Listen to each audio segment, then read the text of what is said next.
Apocalipse 20, verso 11 diz: Vi um grande trono branco e aquele que nele se assenta, de cuja presença fugiram a terra e o céu, e não se achou lugar para eles. Vi também os mortos, os grandes e os pequenos, postos em pé diante do trono. Então se abriram livros, ainda outro livro, o livro da vida foi aberto, e os mortos foram julgados, segundo as suas obras, conforme o que se achava escrito nos livros. Deu o mar os mortos que nele estavam. A morte e o além entregaram os mortos que neles havia, e foram julgados, um por um, segundo as suas obras. Então a morte e o inferno foram lançados para dentro do lago de fogo. Esta é a segunda morte, o lago de fogo. E, se alguém não foi achado inscrito no livro da vida, esse foi lançado para dentro do lago de fogo. Amém. Pode sentar.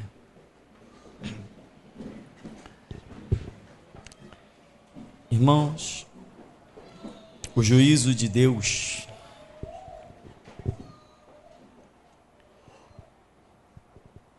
em que aqui o apóstolo João, depois daquele arrebatamento que teve, ilha de Patmos, ele diz: vi um grande trono branco. Ele contemplou uma coisa que eu imagino futura, detalhes que ainda vão acontecer, quando todos estarão passando, como diz ali, um por um. Ou seja, o julgamento é individual, porque cada ser humano é responsável pelos seus atos. Cada um tem o seu livre-arbítrio independente. Ninguém será julgado apontando para ninguém. Não, mas alguém me induziu. O fulano me inspirou. Não sei quem me enganou. Lembra do profeta desconhecido que foi enganado? Não foi enganado? Foi enganado. Deus considerou o fato de ele ter sido enganado? Não. Deus o julgou pelo que ele fez. Não interessam os motivos. Interessa que ele fez. Ele vai ser julgado pelo que ele fez. Eu falo não interessam os motivos, considerando-se a situação que estamos vivendo, né? Não pense em códigos civis, nem em situações que estão acontecendo no mundo, não. Estamos falando daqui, das coisas diante do trono de Deus. Deus conhece todas as causas, razões, motivos e circunstâncias. Então aqui a Bíblia diz que um por um. E muita gente já perguntou, né? Poxa, esse julgamento vai demorar muito. Já pensou? A humanidade toda, um por um, passando diante de Deus? Irmão, não tem problema. Deus tem tempo de sobra, amém? Não vai dar para dizer assim, caramba, vou chegar meio-dia, na troca do plantão. Muitos de nós já não fez isso? Quando você quer que o camarada lá, nesse roubo do Brasil, aí do Rio de Janeiro, chamado vistoria de automóvel, quando você quer que o camarada não olhe muito bem o seu carro, o que você faz? Você marca uma vistoria para meio-dia. Tu sabe que o camarada está cheio de fome, ele quer sair logo dali, quer passar o plantão, e ele está nem aí. Ah, tá bom, tá aprovado, vai lá pegar seu documento. Quantos de nós já não fez isso? Eu faço toda hora. Eu faço toda hora. Quer ver uma hora boa para você marcar vistoria? Carnaval. Que beleza você marcar vistoria na semana do carnaval. O camarada, o teu pneu tá careca, ele diz que tá cabeludo e acabou a história. Mas, no juízo do trono de Deus, ninguém vai pegá-lo na mudança do plantão, com fome, atarefado. Ele vai estar ali concentrado. O negócio dele é o teu julgamento, é o meu julgamento. Naquele dia vai ser assim, né? Ou seja, ninguém escapa. Eu acho interessante, um por um. Ou seja, lá na hora, não vai poder dizer assim, mas Deus, teve um cara que estava do meu lado que me induziu, quer ver? Cadê ele? Está sozinho, não adianta procurar por ninguém. Naquele dia não adianta, é você sozinho diante do teu Criador. Mas, poxa, Senhor, sabe, a minha esposa, cadê ela? Onde é que ela está? Ela tinha falado isso assim, cadê a minha esposa? Não vai adiantar, é um por um diante do trono de Deus. Mas, Senhor, o Senhor sabe, né? O Senhor não instituiu a família? Foi por causa da minha família que eu fiz ou não fiz. Quer ver? Cadê a minha família? Ih, não tem família. Foi por causa do meu irmão, foi por causa da minha irmã, foi por causa da minha mãe, foi por causa do meu pai. Jesus vai dizer assim, cadê a tua mãe? Cadê teu pai? Cadê teus irmãos? Cadê tua família? Cadê o teu amigo? Não, mas Senhor, sabe por quê? Eu dependia daquele emprego e foi por causa do meu patrão. Tá, cadê ele? Chama ele. Grita aí para ver se ele vai aparecer. É um por um. Amém, irmão? Deus tratará com cada um individualmente para o juízo. Não tem desculpa. Eu sou um ser responsável e Deus sabe muito bem como Ele me criou. Ele sabe muito bem. Ele sabe muito bem do que eu sou capaz de entender e o que eu não sou capaz de entender. Não adianta fazer vistinha grossa. Não adianta dar uma, como a gente costuma dizer, né, de Beto sem braço, né? Não tem esse ditado popular aí? João sem braço? Ah, tá vendo? Estou por fora do ditado popular. Não adianta querer dar uma de João sem braço. Uma vez, uma pessoa aqui no começo desse ministério teve sonho, teve visão em que Deus estava trazendo a pessoa para esse ministério. Depois de tanto sonho e visão, ela falou assim, vocês precisam me ajudar a orar, porque eu não estou entendendo o que Deus está falando. Eu falei, você não está entendendo? Não. Não estou entendendo. Eu falei, nem eu. Dá licença. Ou será que eu sou bobo? Será que eu não sei que todos nós somos seres responsáveis? Deus está pensando que Deus criou a humanidade? Vai lá. Como diz Salomão, né? Vai, jovem, vai pelos caminhos da tua mocidade, curte a vida, faz tudo que vier às tuas mãos, à tua mente, aos teus sentimentos. Aí a pessoa, opa, então, Salomão, um homem sábio demais, está dizendo isso. Só que o mesmo Salomão depois diz assim, vai e faz tudo pelos caminhos da tua mocidade, mas não te esqueça de que tudo quanto tu realizares, Deus te trará juízo. Aí é de tremer, né, irmão? Eu vou estar perante o tribunal de Cristo. Irmão, eu não quero nem... Eu tenho uma convicção de que eu vou ser aprovado tremenda. Mas eu te garanto uma coisa. No dia que lá em cima eu ouvi aquela voz chamando assim, Tupirani, eu duvido se eu não vou tremer. Quem quer apostar comigo aí? Eu aposto que eu vou tremer. Vou ganhar uma grana até lá no céu. Irmão, todos nós vamos estar perante esse tribunal. E se um por um será julgado, qual injustiça vai prevalecer? Se um por um será julgado perante o nosso Deus, perante o seu trono, o seu tribunal, qual injustiça vai prevalecer? Nos olhos daquele que são como chama de fogo. Sabe o que eu tenho a te dizer, meu irmão? Se alegra pelo que te esbofeteou, se alegra pelo que te pisou, se alegra pelo que te humilhou, se alegra pelo que te denigriu, se alegra pelo que fez de você gato e sapato, trapo, farrapo, se alegra, pode se alegrar, porque os que têm fome e sede de justiça serão fartos. Deus falou para Abraão, não faria justiça ao grande juiz de toda a terra? Porque Abraão sabia, mas o Senhor vai destruir a Sodoma e Gomorra? Caramba, Ló está lá. Aí Abraão chega para Deus, mas vem cá, e se no meio dessa cidade aí tiverem 50 justos, o Senhor ainda assim vai destruir? Deus falou assim, não, longe de mim destruir o justo com o ímpio. Se tiver 50 lá, eu não destruo.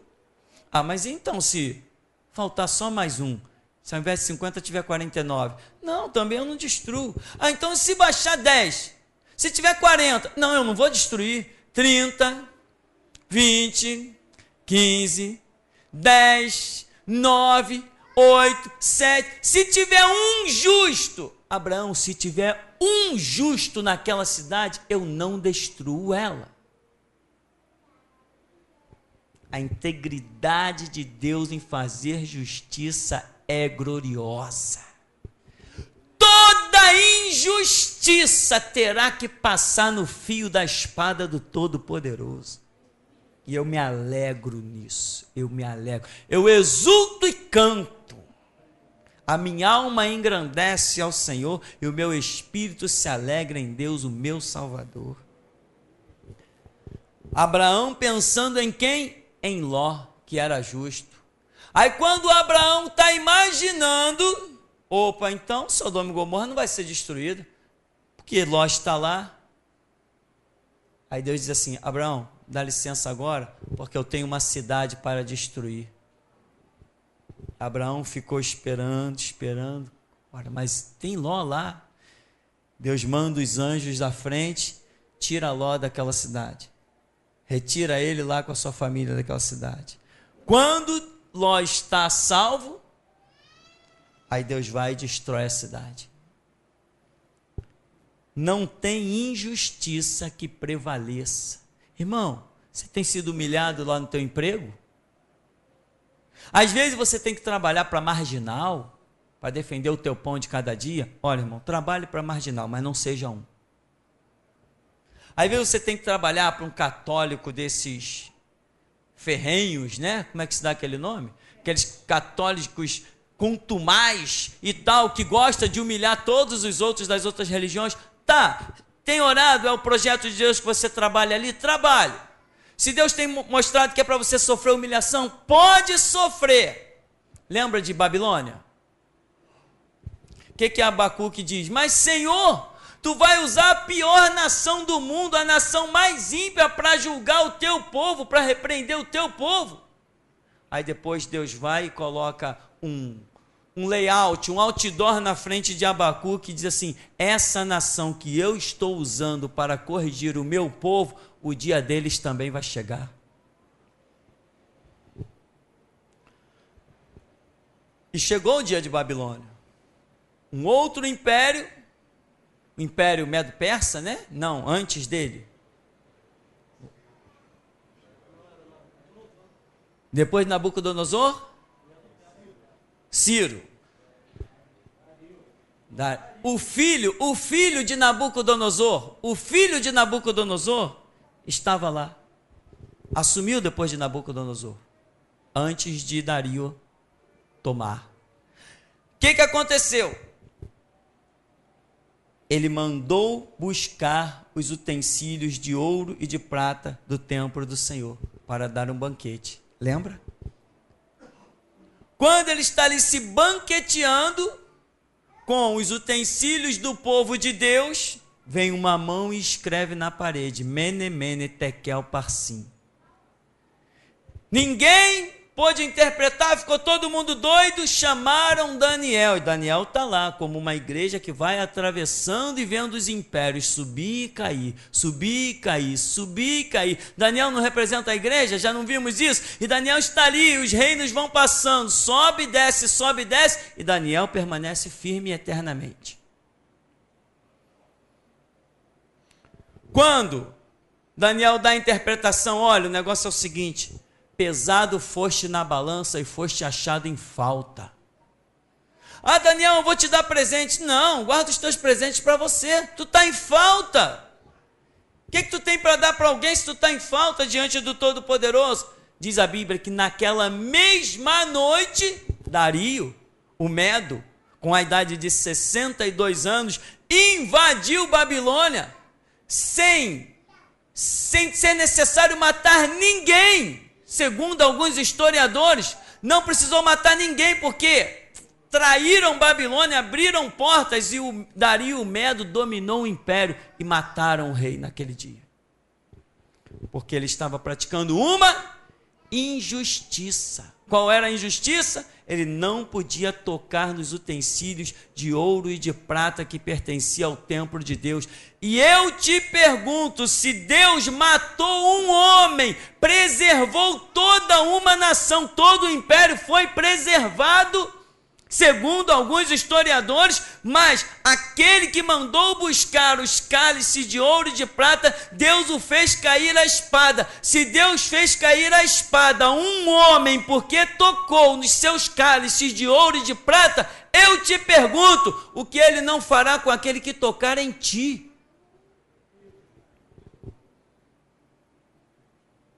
Que os nossos inimigos nos ouçam.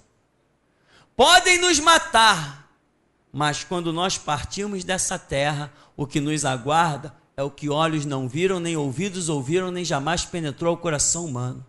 Porém, os que nos abaterem, entre aspas, neste mundo, nós sabemos o que aguarda eles.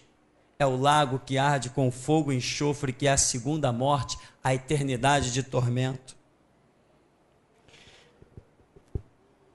O apóstolo João, ele vê que vi também mortos, os grandes e os pequenos, postos em pé diante do trono. Então se abriram livros, ainda outro livro. Quer dizer, foi aberto o livro de obras e o livro da vida. O que é o livro da vida? São aqueles cujas obras cuja vida está de alguma maneira aprovada e já foi salvo. E tem outros livros de obras, e diz que cada um foi julgado, lá no verso 13, cada um foi julgado segundo as suas obras. Irmão, ninguém vai escapar deste dia, de diante do trono de Deus. Pode ter essa palavra na ponta da língua para quem passar diante de você que Deus colocar. Pode usar essa palavra que você vai ver qualquer um tremer, porque o Espírito Santo está nela. Qualquer um que estiver falando contigo em qualquer lugar, você diz assim: ei, não esquece que você vai estar diante do trono de Deus para ser julgado. Pode usar essa palavra que você vai ver o resultado que ela traz. Quando você estiver conversando com alguém orgulhoso, alguém prepotente, alguém arrogante, diga para ele: você vai estar diante do trono de Deus para ser julgado. Eu quero ver o que você vai dizer naquele dia. Não haverá nenhuma injustiça que fique sem punição, e não haverá nenhum ato de justiça que fique sem recompensa. Exulta, irmão, canta. Você foi chamado para sofrer as afrontas, as humilhações. Você foi chamado para receber as recompensas e os galardões. Enquanto aqueles que não querem sofrer afronta, não querem sofrer humilhação, esses foram chamados para receber castigos, desonras. Aqui diz no verso 14: a morte e o inferno foram lançados para dentro do lago de fogo. Esta é a segunda morte, o lago de fogo.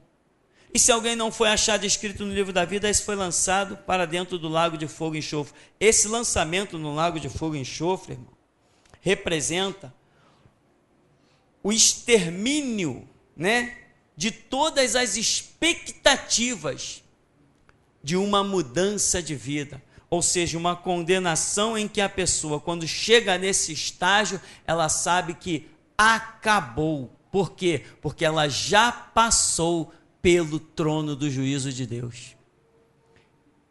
Ela sabe que acabou. Irmão, nós não conhecemos, e se permanecermos firmes, não conheceremos inferno, não conheceremos lago de fogo, não conheceremos este tormento eterno.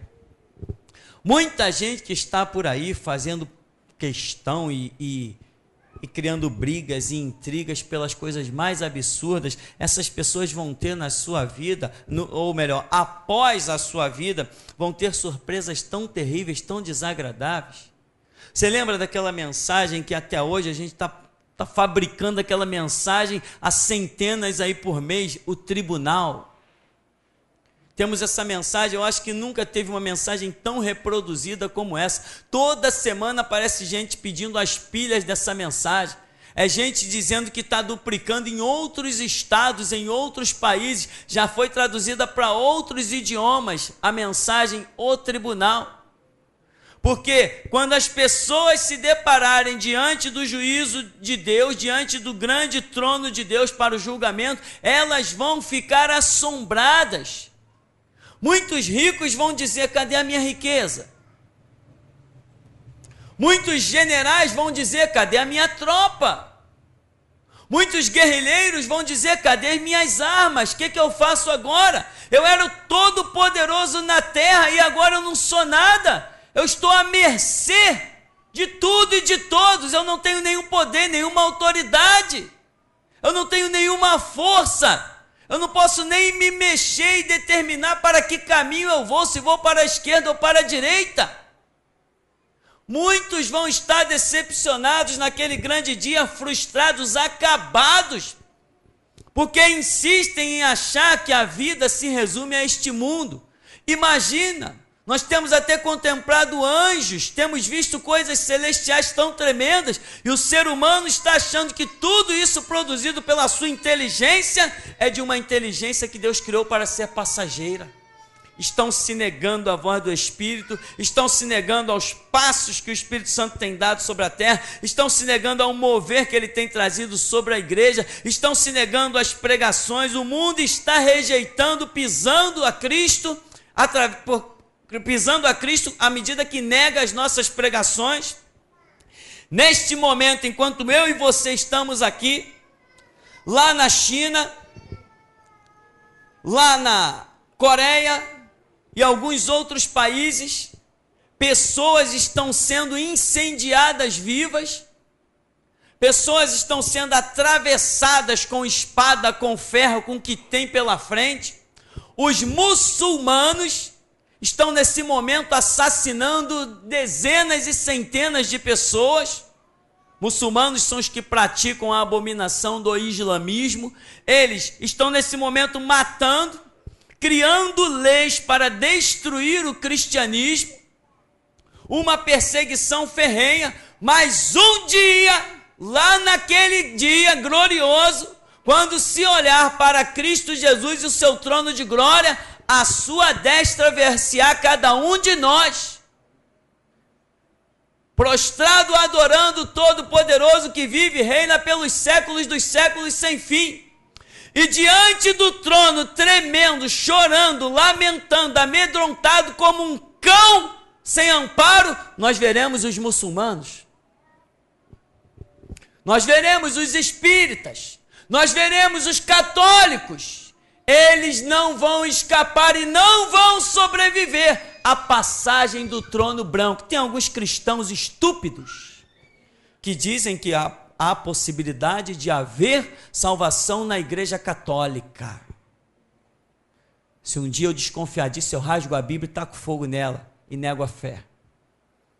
Salvação só no sangue de Cristo. Não tem salvação em imagem de escultura, nem invocação dos mortos. Nós estaremos felizes, como os 24 anciãos, adorando pelos séculos dos séculos sem fim. Levantai, porta, as vossas cabeças, digno és o Cordeiro de Deus de receber a honra, a glória, o louvor e a adoração. E enquanto nós estamos adorando com os anjos, arcanjos, querubins e serafins, rodeados da glória de Deus, nós ouviremos o martelo de Cristo batendo: condenado! Condenado, condenado e condenado. Aleluia. Mas para nós que esperamos em Cristo, Ele nasce dia após dia como o sol da justiça, trazendo salvação debaixo das suas asas. Aleluia. Nós ouviremos muito dessa frase: condenado, condenado, condenado.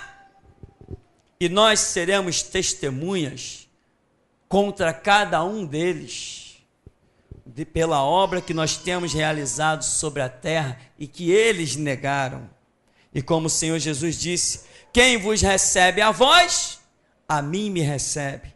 E quem me recebe, recebe aquele que me enviou. Mas quem nega vocês, a mim me nega. E nega também aquele que me enviou. João está contemplando algo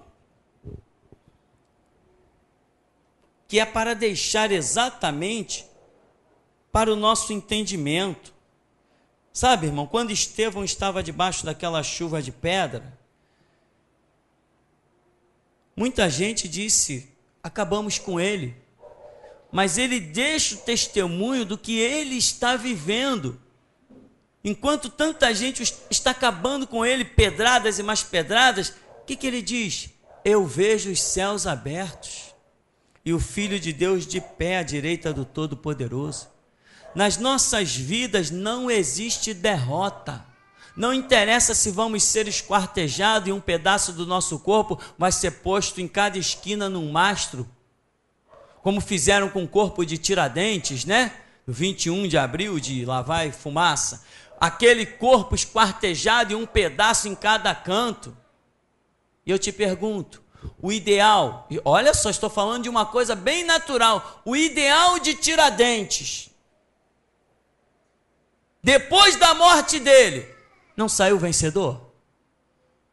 Eu te digo, se um homem que tinha um ideal justo e verdadeiro, mesmo sem ser templo do Espírito Santo, morreu, mas a sua obra teve sucesso, que dirá cada um de nós?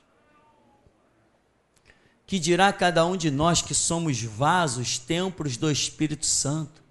O Espírito Santo nessa terra só se move quando nós nos movemos, só fala quando nós falamos, só liberta quando nós guerreamos, só vence quando nós somos vencedores. Não há derrota para nós, irmão.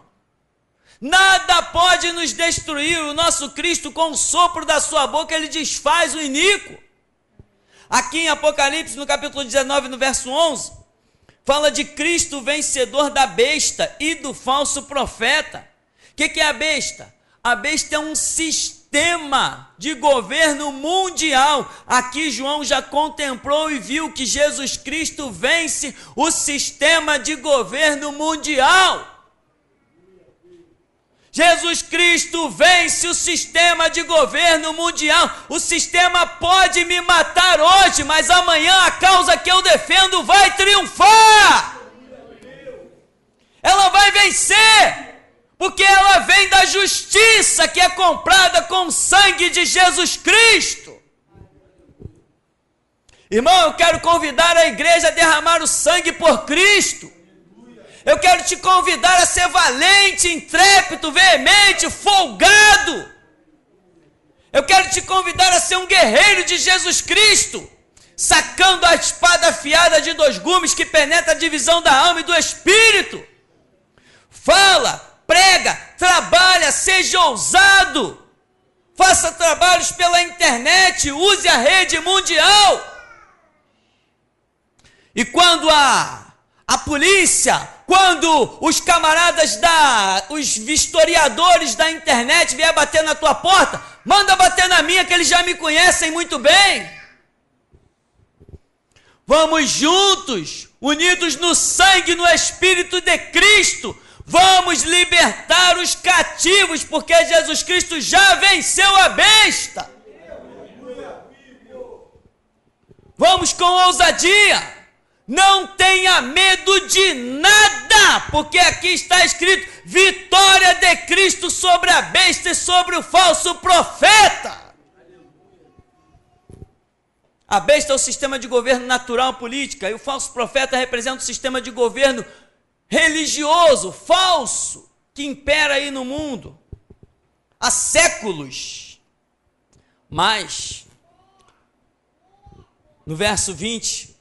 no capítulo 20, diz assim: então vi descer do céu um anjo, tinha na mão a chave do abismo e uma grande corrente. Ele segurou o dragão, a antiga serpente, que é o diabo, Satanás, e o prendeu por 1000 anos, lançou no abismo, fechou e pôs selo sobre ele, para que não mais enganasse as nações, até se completarem os 1000 anos. Depois disto, é necessário que ele seja solto por pouco tempo. Jesus vai descer, sem guerra, sem peleja, vai determinar a prisão daquele que é o mais forte na força do mal sobre o mundo, que é o diabo. Mas a Bíblia diz, na visão de Paulo, que o Senhor Jesus, muito em breve, esmagará a cabeça da serpente por debaixo dos nossos pés. Ou seja, para vencer o diabo, Jesus Cristo precisa da sua igreja. Porque ele vai esmagar a cabeça da serpente, mas precisa dos meus pés. Empreste os seus pés para Jesus. Quão formosos são sobre os montes os pés dos que anunciam a paz em Cristo, dos que anunciam as coisas boas em Cristo. Empreste os seus pés para Jesus. Ele precisa esmagar a cabeça da serpente. Esse representante máximo das trevas já está vencido no sangue de Cristo. Ele não pode nem olhar para nós, porque o brilho da glória de Deus que está em nós é muito. Aí diz aqui, Jesus vai se manifestar e vai aprisionar o diabo. Aí depois no verso 7, capítulo 20, verso 7. Quando, porém, se completarem os 1000 anos, Satanás será solto da sua prisão e sairá a seduzir as nações que há nos 4 cantos da terra, Gog e Magog, a fim de reuni-las para a peleja. O número dessas é como a areia do mar.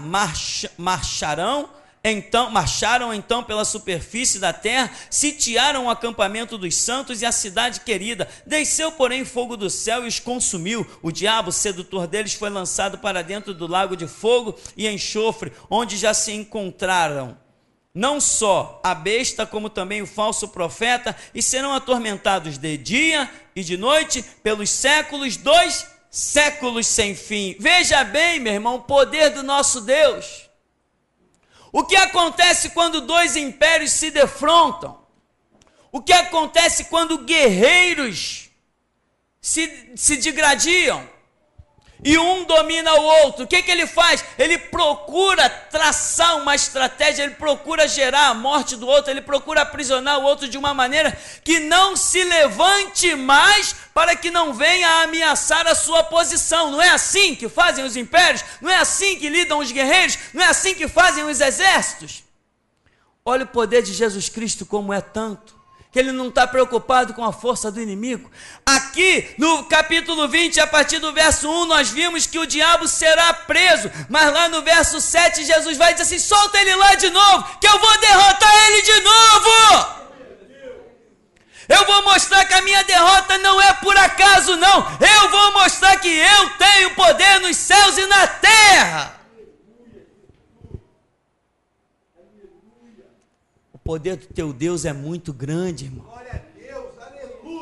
E eu duvido que nós somos capazes de compreender o quanto Ele é poderoso. Mas uma coisa eu te garanto, o que já conhecemos até aqui dá para nós sermos bem valentes. Você sabe que você tem recebido. Você tem sido valente para suportar ser expulso de casa. Você tem sido valente para suportar ser demitido do seu trabalho. Você tem sido valente para ser a ovelha negra. Você tem sido valente para isso. Porque o que você tem recebido aqui não é pensamentos humanos. É a palavra de Deus, que é espírito e vida. Neste momento, enquanto estamos aqui, irmãos nossos, crianças, estão sendo incendiadas, estão sendo esquartejadas, igrejas estão sendo demolidas, e Deus está anotando tudinho no seu caderno. Um dia, diante do trono, Deus vai dizer assim: anjo, vai buscar os grandes demolidores das igrejas lá da terra. Tragam os demolidores da igreja. E eles vão pensar, o anjo vai chegar e vai dizer assim na sala: os demolidores de igreja se apresentem. Eles vão se levantar com toda a presunção. Eles vão dizer: ah, é agora que Alá, o Deus dos muçulmanos, vai me condecorar. Só que quando ele chega diante do trono, não tem Alá, tem Jeová, o Todo-Poderoso. O que para ele era glória vira vergonha. Ele vai ouvir: duro é para ti recalcitrar contra os aguilhões, não pode lutar contra o que não pode ser vencido.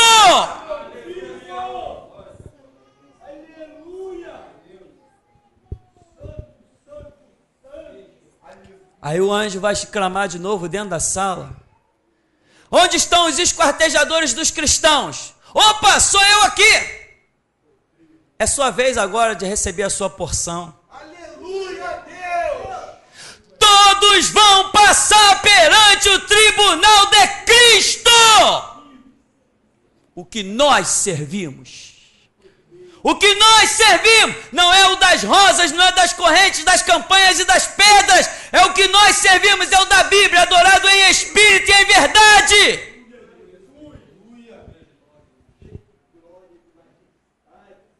Onde estão os valentes lá da terra que mataram um monte de crianças? Aí alguém vai se levantar: fui eu fui esse valente. Pois bem, covarde, agora é a sua vez, vai perante o trono. Meu irmão, os homens sem Deus, com os seus fanatismos, esses islâmicos malucos, doidos, fanáticos, endemoniados, eles são tão covardes e tão fracos que até de criança eles têm medo. Enquanto nós cristãos desafiamos ao diabo e todo o seu poderio, desafiamos a Satanás e todos os seus demônios, eles estão lá nesse momento assassinando crianças. E o Brasil, a democracia, podem abrir porta para o islamismo à vontade, mas não se esqueçam de que Geração Jesus Cristo e Pastor Tupirani vive. Não se esqueçam. Nós não temos arma não, mas temos palavras que quando joga na balança pesa. E nós não precisamos sujar nossas mãos de sangue não, mas o nosso Deus, a sua espada é bem manchada de sangue. Nosso Deus é guerreiro desde os tempos da antiguidade. É Ele que dá vida, é Ele que mata, Ele levanta e Ele abate. Horrenda coisa é cair nas mãos de um Deus vivo. Ninguém vai escapar do juízo, meu irmão. Ninguém vai escapar. Ninguém vai escapar. Não quero nem entrar em detalhe nessa hora dos espíritas, dos católicos.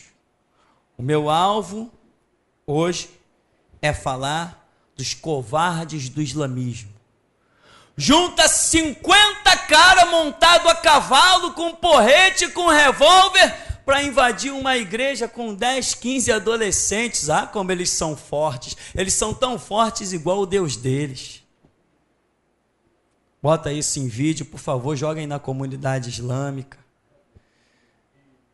E diga para eles que eu, pastor Tupirani, estou desafiando eles cara a cara em praça pública. Aleluia, Deus! Podemos marcar no centro da cidade. Se eles forem homens para comparecer, põe lá. E pode dizer que eu já estou dizendo, eles não são homens para aparecer num debate em praça pública no meio da rua comigo. Não são homens. Não tem dignidade, não tem honra, porque quem mata uma criança, meu irmão, não vale mais que um cão. Assassinos, desde quando assassino tem dignidade? Desde quando assassino é valente? Quem se esconde atrás de revólver e arma não tem valentia. Valentia temos nós, que trabalhamos com as forças do Espírito Santo. Eles não aceitam um desafio comigo. Eles não são homens para isso. Aleluia, Deus vivo. Outro dia um ligou para cá, disfarçado de crente. que ia mandar uma equipe e vir me buscar para me levar a São Paulo. A minha esposa falou assim, é uma cilada. Eu falei, tá certo, vamos orar. Era uma cilada mesmo, mas cadê eles? Talvez não estejam nem mais vivos, mas uma coisa eu sei, que mesmo um dia, quando não me verem de pé, pode acreditar, eu estou vivo. Então, meu irmão, ninguém vai escapar desse trono, né? Irmão, vou dizer uma coisa para você. Nós estamos precisando de gente nesse ministério. Eu preciso montar peças. Você lembra como nós montamos as mãos vazias? Eu estou precisando de gente para trabalhar. Por favor, meu irmão, se disponha. Se disponha, para de trabalhar por arroz e feijão, trabalha pelo reino de Deus. Eu estou precisando de obreiros. Eu preciso montar peças, eu preciso fazer filmagens. A internet é a nossa praia e nós estamos usando muito pouco disso. Eu preciso de gente que faça desenho animado. A minha cabeça está fervendo com filmes de longa-metragem. Eu não tenho ninguém para fazer desenho. Porque tem gente que não está se dispondo, está muito atarefado ganhando dinheiro, mas está perdendo o próprio ministério. Eu estou precisando de gente para trabalhar, meu irmão. E triste, quando eu penso que está tudo pronto, que eu vou ter as pessoas, alguém pisa na bola e Jesus diz, não posso mais contar com aquele. A seara já é tão pouca, irmão, não pisa mais na bola, não. A seara já é tão grande, poucos são os obreiros, não pisa mais na bola. Nós precisamos de gente para trabalhar. Se eu tivesse alguém dentro do ministério hoje, fazendo desenhos, eu já teria incendiado o sistema judiciário, que eles não me suportariam mais. Eu teria colocado no mercado a podridão do sistema judiciário em revista de quadrinho e em filme infantil, em forma de filme infantil, que eles não teriam mais conseguido me suportar, mas eu não sei desenhar.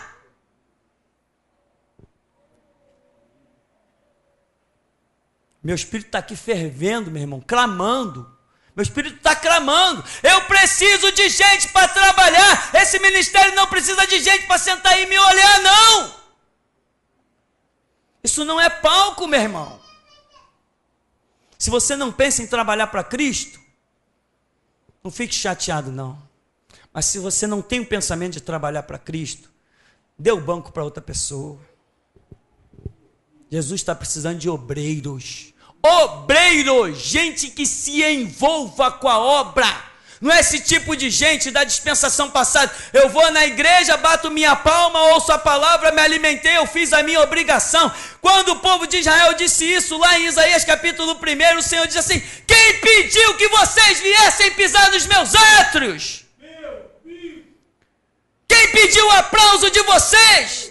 Quem pediu sacrifício? Quem pediu animais? Eu como por acaso carne de boi? Eu bebo sangue de touro? De uma vez por todas, irmão, desperta tu que dorme, ressuscita-te dentre os mortos e Cristo te iluminará. Se dispõe, trabalha. Nós precisamos incendiar o mundo. Precisamos incendiar o mundo. Sabe o que é incendiar o mundo? Com uma palavra. Olha a frase que eu pus lá naquele quadro, é o que fez efeito na minha vida.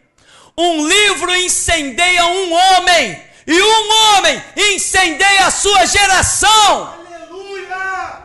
Glória a Deus! Sabe por que hoje nós estamos aqui? Porque há mais de 100 anos atrás, um homem muito valente dispôs a sua vida, aleluia, Martinho Lutero. Deus, aleluia! Ele passou, mas a sua obra vive em mim. Aleluia, Deus! Aleluia! Desperta, meu irmão. Desperta! Desperta, porque hoje eu subi atribulado para este púlpito, eu subi desesperado, eu disse, meu Deus, eu não tenho uma palavra para dizer para esse povo.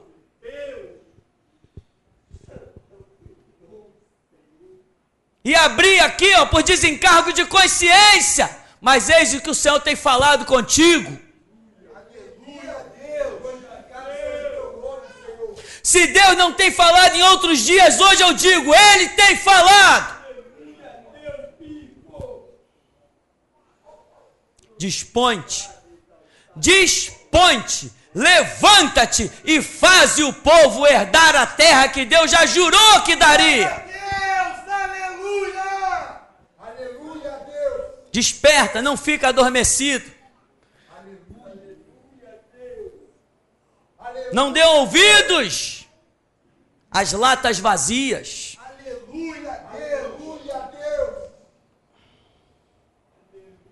João contemplou isso tudo. Um homem, depois que contempla isso tudo, o que vai ser desse homem? Sabe o que vai ser desse homem? O que foi? O Império Romano soube que João, o último apóstolo, ainda estava vivo. Quando o Império Romano soube que o último apóstolo João ainda estava vivo, o Império Romano mandou buscar João nos 4 cantos do globo terrestre. Aleluia a Deus! Porque diz, nós precisamos acabar com os escritos deste homem. Enquanto este homem viver, nós nunca dominaremos o mundo. Aleluia a Deus vivo! Enquanto eu viver, nesse planeta aqui, o diabo pode até dominar alguma coisa, mas que ele vai ter uma lança espetando o coração dele dia após dia, ele vai ter. E você pode dizer a mesma coisa, meu irmão? Eu vou dizer uma coisa para você. Se alguém neste mundo tivesse o poder de me matar, eu já estaria morto. Eu rio das ameaças, eu zombo das armas, eu escarneço dos adversários e dos exércitos. Eu não reconheço ninguém com mais força do que o Espírito Santo. Não reconheço. Então, meu irmão, se Deus nos permitir, vamos concluir. Aqui diz: